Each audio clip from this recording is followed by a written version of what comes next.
Assalamualaikum warahmatullahi wabarakatuh. Alhamdulillah hamdan katsiran tayyiban mubarakan fi kama yuhibbu rabbuna wa yarda, wassalatu wassalamu ala nabiyyina Muhammad wa ala alihi wa sahbihi wa man sara ala nahjihi bi ihsanin ila yaumiddin, wa ba'd. Hadirin yang dirahmati oleh Allah Subhanahu wa taala, kembali kita menjegarkan kata syukur kita kepada Allah Subhanahu wa taala atas segala nikmat dan karunia yang Allah berikan kepada kita.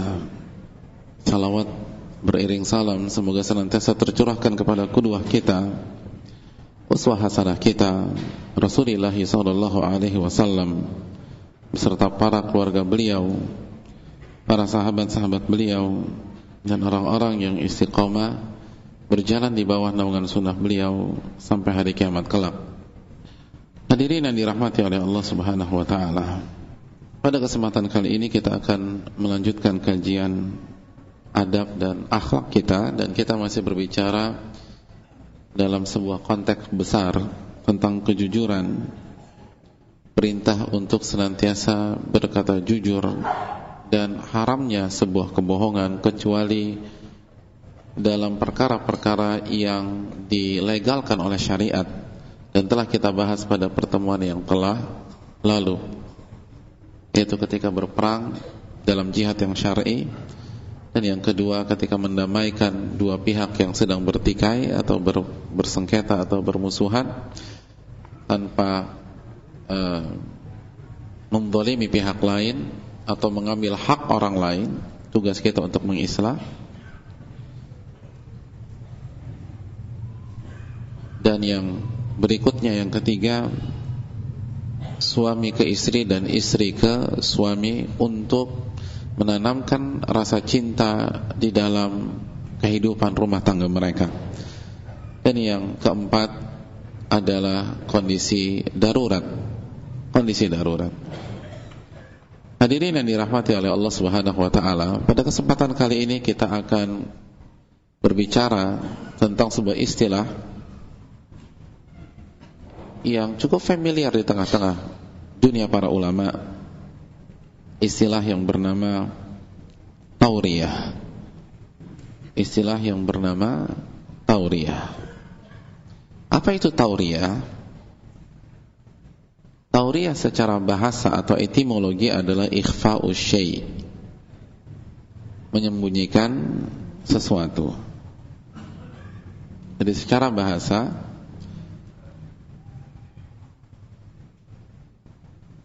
tauriyah berarti menyembunyikan sesuatu.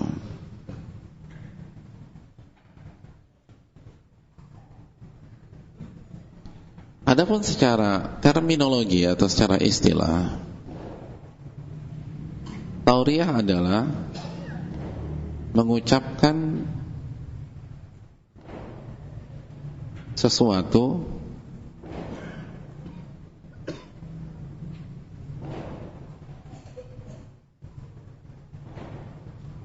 yang memiliki lebih dari satu makna.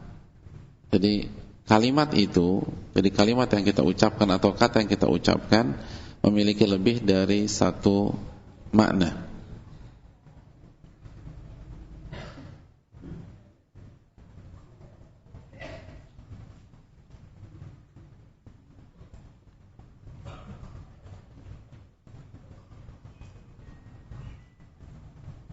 Pendengar memahami makna, jadi pendengar memahami makna yang dekat, sedangkan pembicara bermaksud makna yang jauh dengan tujuan mengecoh.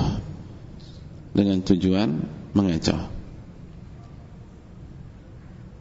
Jadi mengungkapkan suatu kata atau sebuah kalimat yang memiliki lebih dari satu makna, pendengar memahami makna yang terbesit dengan cepat di benak mereka, sedangkan pembicara menginginkan makna yang lain, yang agak jauh. Dan itu dilakukan dengan sengaja, dengan tujuan mengecoh pendengar.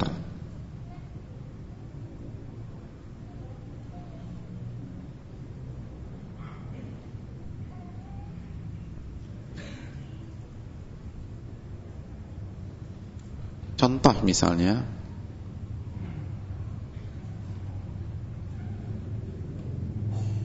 ketika seseorang yang berdomisili di Jakarta diajak bertemu oleh temannya, lalu dia malas bertemu, lalu dia katakan, mohon maaf saya nggak bisa ketemu hari ini karena saya sedang berada di luar kota. Orang Jakarta ketika mendengar kalimat ini memahami temannya sedang ada di mana? Ya, orang Jakarta. Antum orang Jakarta bukan? Bukan, orang Cilengsi. Ya, masih lah Jabodetabek.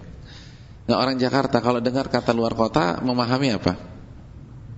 Semarang, Jogja, Bandung, safar. Padahal dia ada di Kalimalang, di Bekasi, atau di Depok. Saya ingin tanya, Depok, Bekasi, Cilengsi sudah di luar kota Jakarta atau belum? Sudah di luar kota. Ini udah Jawa Barat. Tetapi orang Jakarta tidak memahami bahwa Cilengsi itu luar kota, Bekasi itu luar kota, Ciputat itu luar kota, atau Depok itu luar kota. Jadi dia sengaja bilang seperti itu untuk mengecoh. Dia bohong apa tidak? Tidak. Orang saya ada di luar kota Jakarta. Saya ada di Sumber Arta misalnya, perbatasan antara Jakarta Timur dan Jawa Barat. Saya berada di Ciputat, ini udah masuk Tangerang. Saya sudah ada di Depok, di luar Jakarta. Jadi tujuannya untuk mengecoh. Jadi disengaja. Itu dinamakan apa? Tauriyah. Itu yang dinamakan tauriyah.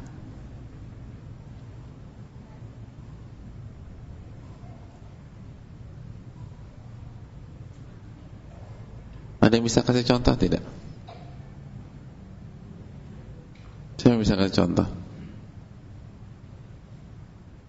Nggak pernah ya?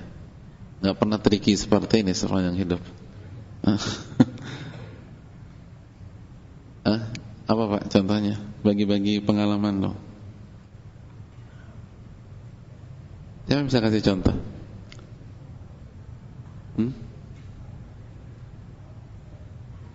Masa nggak ada?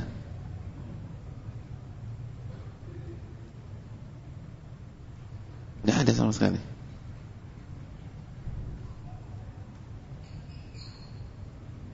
Ya sudah, kita lanjutkan saja. Contoh akan kita bahas beriringan dengan materi. Hadirin yang dirahmati oleh Allah Subhanahu wa taala. Itulah yang dinamakan tauriyah. Timbul pertanyaan, apa hukum mengucapkan tauriyah? Jadi apa hukum mengucapkan tauriyah? Bermain dengan bahasa-bahasa seperti ini, bolehkah atau tidak? Menurut antum boleh apa tidak? Jadi ini bukan bohong, tapi dibilang jujur banget sih enggak juga. Nah, boleh tidak kita mengucapkan kata-kata atau bahasa-bahasa seperti ini? Ini yang dibahas oleh para ulama di dalam buku-buku mereka dan di dalam kitab-kitab mereka. Boleh atau tidak? Hadirin yang dirahmati oleh Allah Subhanahu wa taala. Hal ini dibahas oleh para ulama seperti Al-Imam An-Nawawi rahimahullahu ta'ala. Beliau menyatakan dalam kitab beliau yang sangat luar biasa, Al-Adhkar,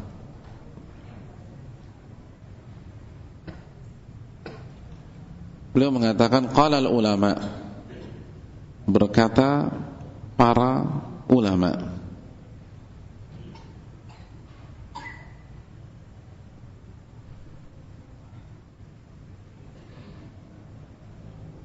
fa in da'at ila dzalika maslahatun syar'iyyatun rajihatun ala khida'il mukhatabi aw hajatun la manduha anha illa bil kadhibi fala ba'sa bi ta'rid. Apabila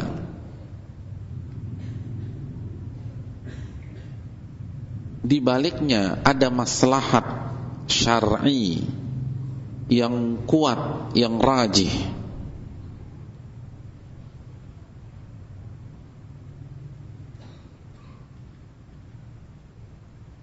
sehingga mendorong kita untuk mengecoh pembicara, mengecoh pendengar atau lawan bicara kita,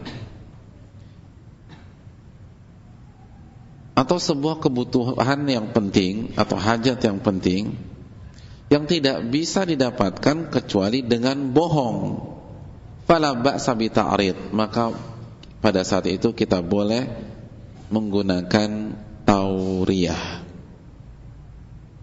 Jadi kalau di balik itu ada maslahat syar'i yang kuat,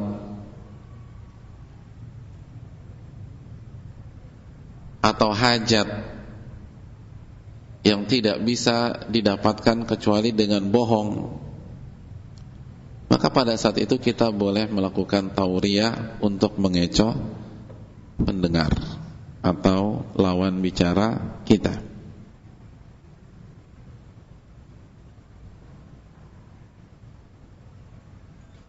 Cukup sampai di sini belum?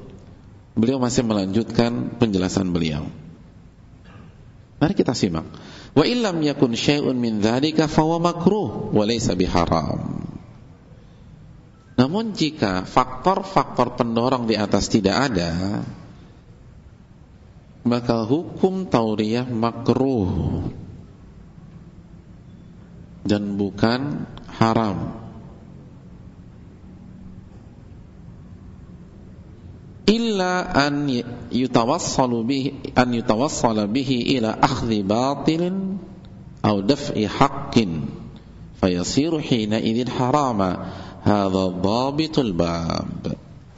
Kecuali kalau dengan tauriyah itu kita bertujuan untuk melakukan hal yang haram, mengambil sesuatu yang bukan hak kita, atau mengambil hak orang lain, menzalimi orang lain, maka pada saat itu tauriyah menjadi haram. Dan inilah parameter dalam masalah tauriyah, kata Al-Imam An-Nawawi rahimahullahu ta'ala.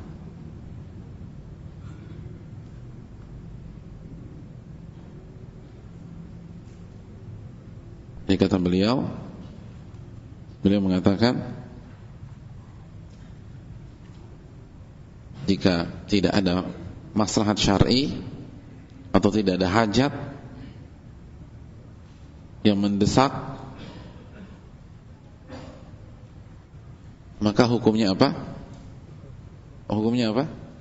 Makruh dan bukan haram, kecuali jika tujuan kita melakukan tauriyah, tujuan kita untuk melakukan tauriyah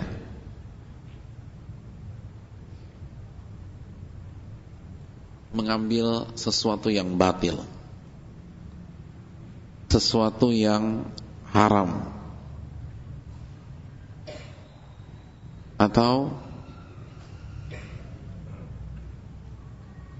mengambil hak orang lain,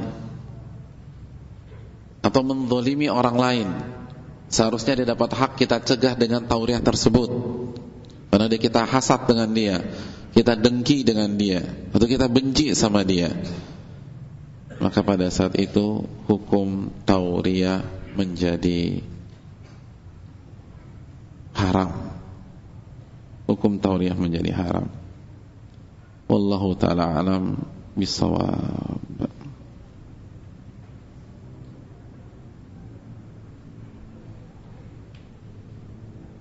Hadirin yang dirahmati oleh Allah Subhanahu wa taala.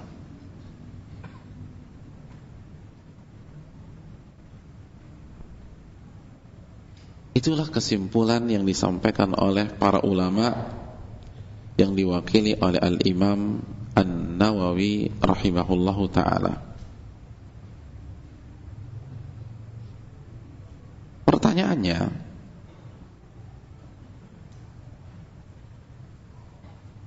apa dalil tentang kesimpulan yang disampaikan oleh Imam An-Nawawi rahimahullahu ta'ala? Di antara dalil yang disebutkan seperti surat Yusuf ayat 79.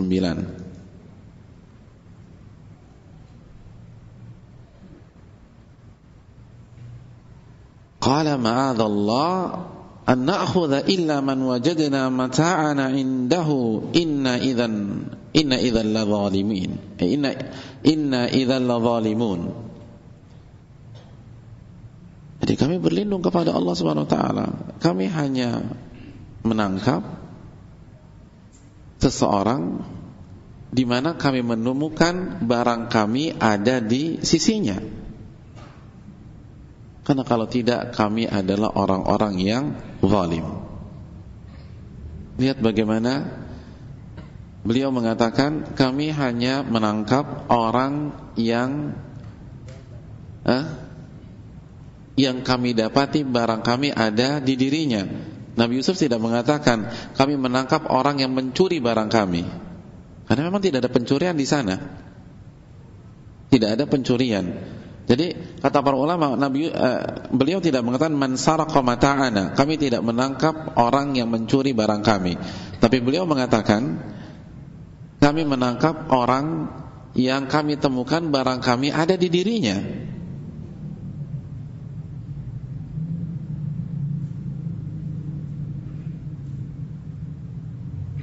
Jadi ketika beliau mengatakan demikian, yang terbesit di benak para pendengar Benyamin adalah pencuri. Padahal enggak, kami enggak pernah mengatakan demikian.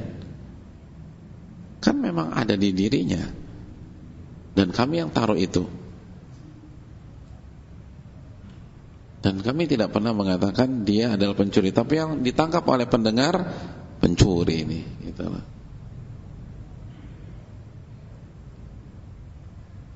Itu diantara dalil bisa boleh melakukan tauriyah. Dan beliau melakukan tauriyah untuk sebuah maslahat syar'i, untuk kembali bertemu dengan orang tuanya dan membawa orang tuanya ke Mesir. Bukan hanya iseng-iseng saja. Jadi hadirin yang dirahmati oleh Allah Subhanahu wa taala, ini salah satu dalil di dalam Al-Quranul Karim. Di antara dalil juga adalah hadis yang dihasankan oleh Imam Albani dalam Mukhtasar Asy-Syama'il Muhammadiyah.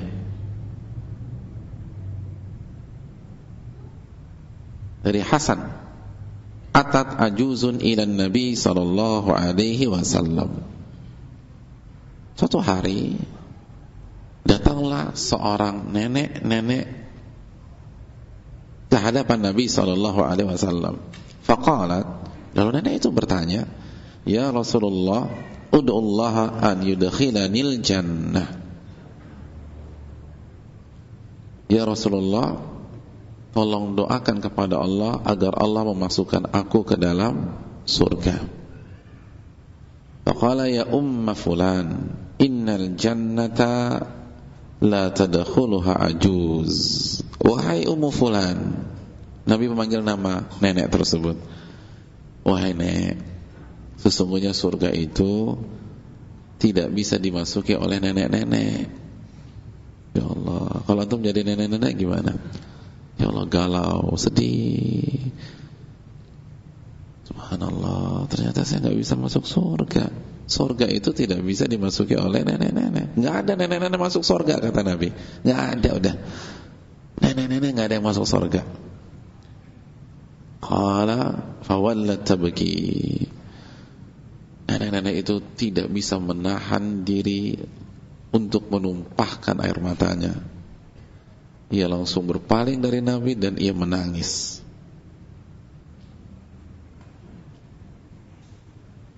Jadi beliau syok, lalu beliau langsung berpaling dan menangis. Faqal, lalu Nabi mengatakan, akhbiruha, tolong kasih tahu beliau itu, annaha la tadkhulahu wa hiya ajuz, innallaha ta'ala yaqul inna ansha'nahunna insha'a faja'alnahunna abkhara araban atraba. Tolong bilang ke nenek tersebut, dia tidak akan masuk surga dalam kondisi tua. Itu maknanya. Ia tidak akan masuk surga dalam kondisi nenek-nenek. Karena Allah Subhanahu wa ta'ala berfirman, sesungguhnya kami menciptakan mereka dengan bentuk yang baru, dan kami menjadikan mereka gadis. Kami menjadikan mereka atau menciptakan mereka kembali menjadi gadis-gadis yang belia, yang segar, yang kencang kulitnya. Itu maknanya. Dan hadis ini hasan. Jadi maksudnya bukan dia masuk neraka, bukan. Dia tidak akan masuk surga dalam kondisi nenek-nenek. Tapi yang dipahami oleh pendengar apa? Saya nggak masuk surga. Nah, ini ada maslahat syar'i enggak? Ada maslahat syar'i. Kalau Nabi SAW hanya menjawab, iya, nenek masuk surga, maka tidak ada keluar, kita nggak akan paham nih maksud Nabi itu apa. Nanti justru ada kesimpulan yang keliru pula, bahwa nenek-nenek pun ada nenek-nenek di surga. Tapi Nabi sudah ingin mengatakan bahwa penghuni surga itu usianya 33 tahun. Nggak ada nenek-nenek, semua akan dijadikan muda lagi. Inna ansha'nahunna insya'a, kami akan jadikan mereka muda kembali. Kami akan jadikan mereka gadis,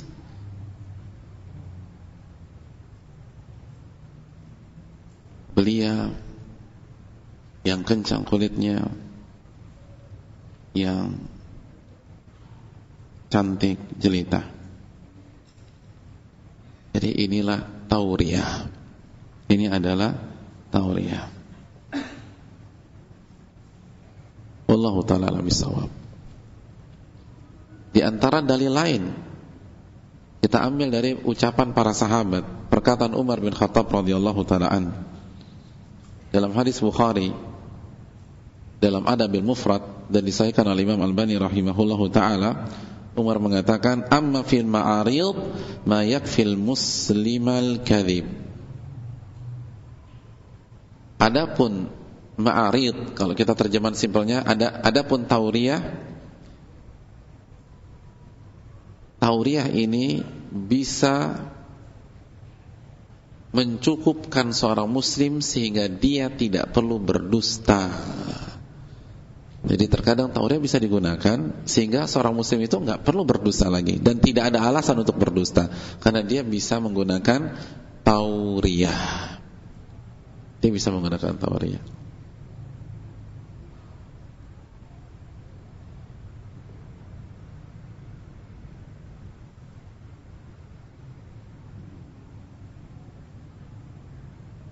Hadirin yang dirahmati oleh Allah Subhanahu wa ta'ala, namun yang perlu kita camkan, hendaknya kita tidak sering menggunakan tauriyah, apalagi ketika tidak ada maslahat syar'i, tidak ada kepentingan yang mendesak, sebagaimana yang dijelaskan Imam Nawawi di atas. Kenapa demikian? Karena sebagian ulama seperti misalnya Syekhul Islam Ibnu Taimiyah menyatakan ini bisa jatuh ke dalam hal yang haram. Walaupun Imam Nawawi mengatakan hukum asalnya makruh, Tapi kalau diulang terus, dikit-dikit tauriah, dikit-dikit tauriah, dikit-dikit tauriah, dikit-dikit tauriah, ini tidak direkomendasi oleh para ulama. Ini tidak disukai. Dan itu tadi, mentok-mentoknya Imam Nawawi bilang makruh dan sebagian bilang haram. Kenapa demikian? Karena alasan berikut ini. Yang pertama kata para ulama, annal iktsara minha yuaddi ila al-wuqu'i fil kadhib. Karena keseringan tauriah itu bisa membuat kita jadi berbohong nantinya. Karena kan ini tipis nih. Dibilang bohong memang tidak, tapi dibilang jujur banget juga tidak. Karena mengecoh, orang salah paham. Jadi kayak Mu'tazilah gitu, manzilah baina manzilatain. Ini bisa bohong kan? Ya artinya gitulah. Kalau pakai istilah etimologi. Jadi kalau keseringan, ini kita bisa terjatuh ke dalam kebohongan karena jarak antara tauriah dan bohong itu sangat dekat, tipis. Itu alasan yang pertama.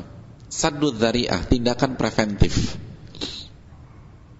Karena terlalu banyak bertauriah akan membuat kita berbohong, maka banyak ulama melarang sering melakukan tauriah tanpa alasan. Jadi jangan dikit-dikit tauriah, jangan dikit-dikit tauriah. Yang kedua, alasan yang kedua kenapa kita tidak boleh untuk sering-sering melakukan tauriah. Fuqdanul ikhwani thiqa bi kalami ba'dihim ba'dha. Lianna al-wahid minhum sayashukku fi kalami akhihi hal huwa 'ala adh-dhahiri am la.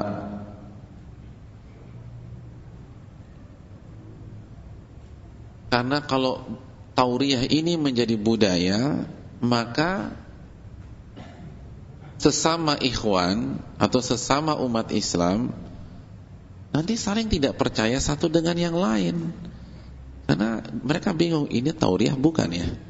Jadi dikit-dikit orang mikir, tauriah bukan nih? Ini tauriah bukan? Karena Pak Fulan ini dikit-dikit tauriah. Saya tahu dia nggak bohong, tapi saya tak kebiasaan dia tauriah lagi. Jadi saya nggak terlalu percaya kalau dia ngomong demikian. Jadi ini menurunkan rasa percaya di antara umat Islam, dan ini nggak boleh.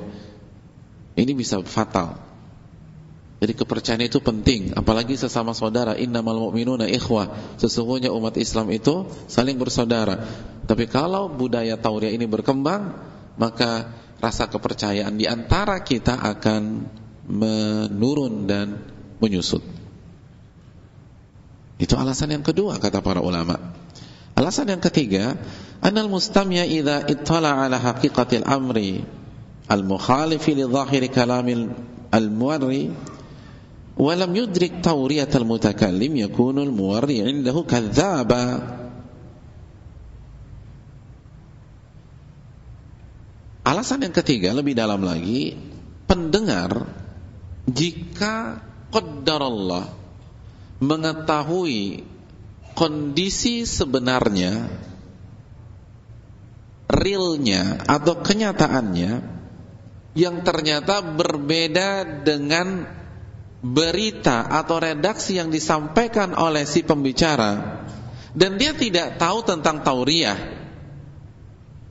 mungkin belum belajar tauriah,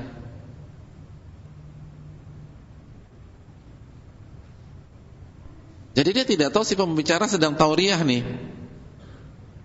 atau dia tidak tahu ada bab yang bernama tauriah, maka dia akan langsung memvonis pembicara adalah seorang pembohong. Dan ini bertentangan dengan tujuan disyariatkannya tauriah. Makanya nggak boleh. Ya apa tidak? Dan ini pasti kebukti. Karena sepandai-pandai tupai melompat pasti akan jatuh, pasti kepergok nih. Kalau kita terbisa tauriah, pasti kepergok sama orang. Dan pada saat itu orang nggak mau tahu dan langsung memvonis kita pembohong. Dan perlu kita ingat bahwa potensi suudzon di tengah-tengah umat Islam itu besar. Potensi buruk sangka, cepat memvonis di antara umat itu besar. Makanya kita harus hati-hati dalam masalah ini.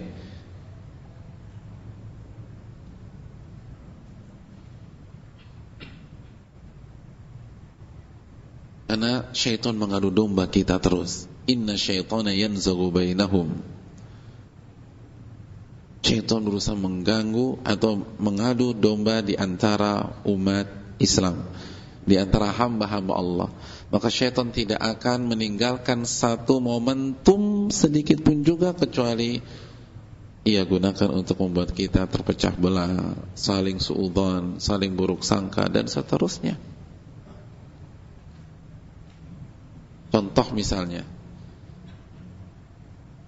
ada seorang ibu-ibu diajak arisan. Dia malas, pengennya hari libur akhir pekan, hari Minggu atau hari Ahad istirahat di rumah. Ayo Bu, arisan di rumah Bu RT. Waduh, apa alasannya ya? Alasan, mohon maaf sore ini saya nggak bisa, saya lagi ada acara keluarga. Lagi ada acara keluarga. Kalau orang kita dengar alasan acara keluarga, yang terbesit di benak kita apa? Ngumpul keluarga besar gitu ya. Ternyata dia tidur sama suaminya. Suami keluarga kita bukan? Iya. Tidur acara bukan?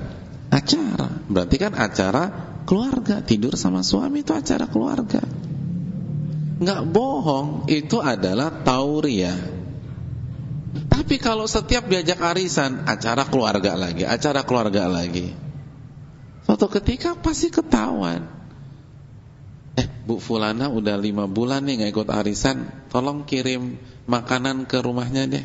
Siapa tahu pembantunya ada di rumah. Yang ibu-ibu yang nganter makanan ngelihat mobilnya ada di rumah, sendalnya ada. Bu Fulana kan cuma punya 1 sendal doang, ini ada di sini.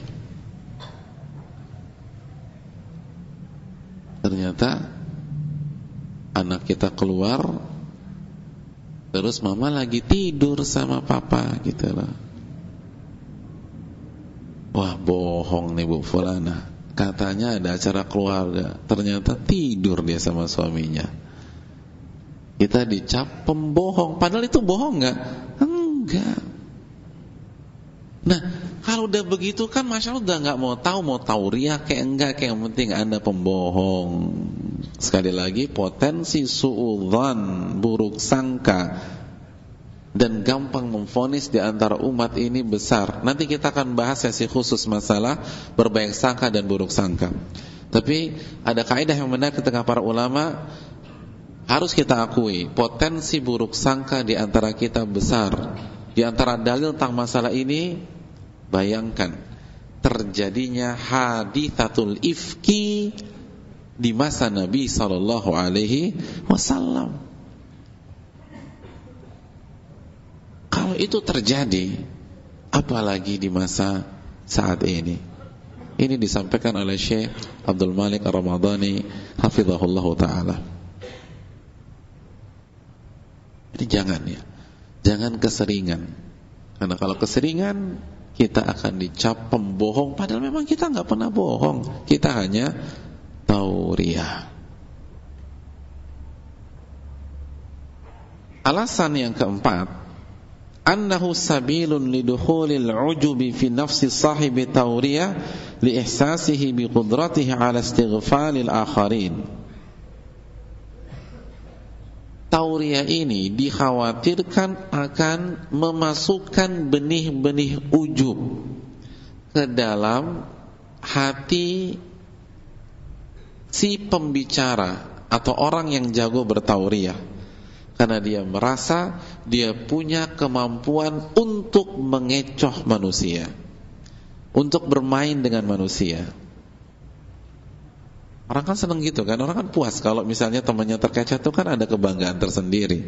Nah ini gak bagus, udah ujub, gak positif lagi. Nah, karena 4 alasan di atas, jangan kita hobi bertauriah dan menjadikan tauriah sebagai kebiasaan kita, sebagai budaya kita, kecuali apa yang disampaikan Al-Imam An-Nawawi rahimahullah, memang ada maslahat syar'i yang kuat atau ada kebutuhan hajat yang tidak bisa diwujudkan kecuali dengan bohong, maka jangan bohong, Anda harus pilih tauriah. Itulah perkataan Umar bin Khattab radhiyallahu taala an, sesungguhnya tauriah itu akan mencukupkan seorang muslim sehingga dia tidak perlu berbohong, dalam hadis Bukhari di Adabil Mufrad.